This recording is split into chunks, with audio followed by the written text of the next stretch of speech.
तुम किसी भी एग्जाम के टॉपर से जाकर पूछ लेना कि तुम अलग क्या किया था, तो उनका एक ही जवाब आएगा कि मल्टीपल रिवीजन।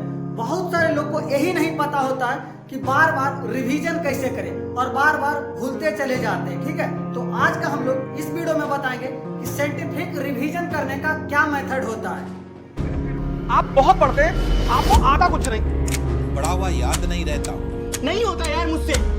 पढ़े जा रहे हैं, कुछ पढ़ा तुरंत याद है, हम उसको रिवाइज भी करते हैं। आधे घंटे बाद कुछ चीजें भूल जाएंगे, 2 घंटे बाद कुछ और भूल जाएंगे। तो हम आपका कुणाल भैया जो कि हम लोग बताएंगे साइंटिफिक रिवीजन करने का मेथड। ठीक है, तो आपका टिप्स नंबर 1 है कि बार बार एक ही चीज को पढ़ना नहीं बल्कि समय के अंदर दोहराना।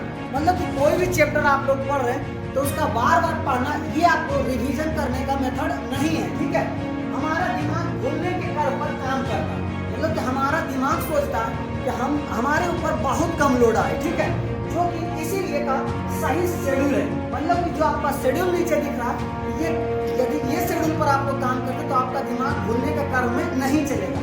तो आप कहते हैं बार बार, मतलब कि फर्स्ट बार आपको क्या करना है, उसी दिन पढ़ने के 6 घंटा बाद, मतलब कि यदि आप लोग आज पढ़े हैं, ठीक है, उसके 6 घंटा बाद फिर से पढ़ना और आज जो पढ़ा है शाम को दोहराए। मतलब जो हम दिन भर पढ़े उसको हम लोग को क्या करना है जी, तो शाम में दोहरा लेना है। ठीक है, सेकेंड बात आपको क्या ध्यान रखना है कि अगले दिन कल का पढ़ा आज रिवाइज करें। मतलब अगले दिन जो हम लोग को काम करना है कि कल का जो पढ़े थे उसे हम लोग रिवाइज कर लेंगे। ठीक है, उसके बाद तीसरा नंबर पॉइंट ध्यान रखना है कि 3 दिन बाद, मतलब 3 दिन बाद फिर से रिवीजन कर लेना वो बात को कि जो टॉपिक पढ़े थे, जो चैप्टर पढ़े थे। ठीक है, उसके बाद 7 दिन बाद, मतलब 1 हफ्ता बाद हम लोग को क्या करना, फिर से एक बात को ध्यान कर लेना है। ठीक है, जो टॉपिक या चैप्टर हम लोग पढ़े थे। उसके बाद 5 नंबर आपका है कि 15 दिन बाद, यदि आप लोग आधा महीना बाद आप लोग फिर से एक बार देख लेते हैं तो आपका दिमाग भूलने का कर्म में नहीं चलेगा। ठीक है, तो आप लोग को ये भी ट्रिक आप लोग को पसंद आया होगा, तो ट्रिक नंबर 2 देखते हैं।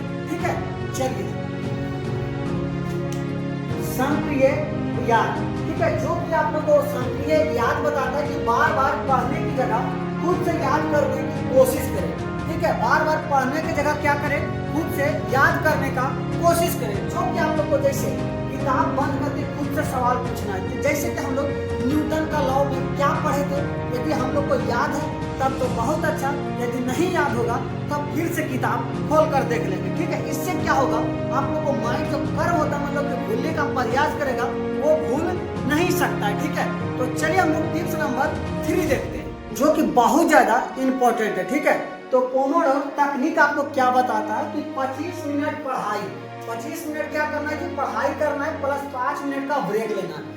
25 मिनट हम लोग को क्या करना है, पढ़ाई करना है और 5 मिनट ब्रेक लेना है। ठीक है, उसके बाद 4 बार दोहराने के बाद, मतलब कोई भी चैप्टर पढ़ रहे उसको 4 बार दोहरा लेते हैं तो 30 मिनट का बड़ा ब्रेक लेंगे। मतलब कि आपको आधा घंटा कहने का मतलब है कि बड़ा ब्रेक है। ठीक है, बड़ा ब्रेक लेने के बाद इससे दिमाग थकता नहीं है और आपका याददाश्त जो होता है, मतलब याददाश्त होता है, बहुत ज्यादा आपको स्ट्रांग होगा। ठीक है, तो आपको टिप्स नंबर 3 भी क्लियर होगा। तो टिप्स नंबर 4 आपका बोल रहा है कि सिखाकर याद करना। जैसे कि किसी को समझाओ, मतलब कि आपको जैसे कोई भी टॉपिक आ गया होगा समझ में, तो किसी को समझाने से क्या होता है, उससे और आपको क्लियर हो जाएगा। ठीक है, तो किसी को समझाओ या खुद बोलकर समझाओ, मतलब खुद बोलकर भी समझ सकते हैं। जैसे तुम मान सकते हो कि तुम टीचर हो, इससे मेमोरी कई गुना मजबूत होती है। ठीक है, मतलब कि हम मान लेते हैं कि हमें कुछ याद करना है तो हम अपने आप को मान लेते हैं टीचर और अपने आप को मन में आंख बंद करके क्या करेंगे, तो याद करेंगे और बोलेंगे कि क्या ये बात सही है या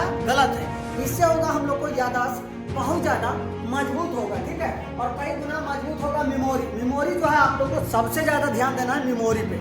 ठीक है, यदि आप लोग को मेमोरी डैमेज हो जाएगा तो कोई काम का नहीं बचिएगा। ठीक है, चलिए टिप्स नंबर 5। चलिए जी, तो टिप्स नंबर 5 जो कि बहुत ज्यादा इंपॉर्टेंट होता है कि बहुत सारे लोग मिश्रित अभ्यास करते हैं। ठीक है, एक ही विषय लगातार पढ़ने की वजह से, जैसे कि बाय द वे आप लोग मैथ पढ़ रहे हैं तो मैथ पढ़ रहे हैं, या साइंस पढ़ रहे हैं तो साइंस ही पढ़ रहे हैं, ऐसा आप लोग को कोई बहुत ज्यादा दिक्कत होगा। ठीक है, जैसे हम लोग बताएं कि मैथ, SST, साइंस को बारी बारी से रिवाइज करो। ठीक है, मैथ, साइंस और भी कोई सब्जेक्ट होगा, हिंदी, इंग्लिश, तो बारी बारी से रिवाइज करो। ठीक ठीक है। इससे क्या होगा, दिमाग अलग अलग कॉन्सेप्ट को बेहतर तरीके से जोड़ते हैं, ठीक है। इससे आप लोग को दिमाग जो होगा बहुत अच्छी तरीका से समझ में आएगा कोई भी कॉन्सेप्ट। तो आप लोग बताइएगा कि ये वीडियो आप लोग को कैसा लगा। यदि आप लोग को वीडियो पसंद आया होगा तो वीडियो को लाइक कीजिएगा, और यदि हमारे चैनल पे नए होंगे तो चैनल को आप लोग जरूर सब्सक्राइब कीजिएगा। तो चलिए हम लोग मिलते हैं नेक्स्ट वीडियो में, जब तक के लिए जय हिंद।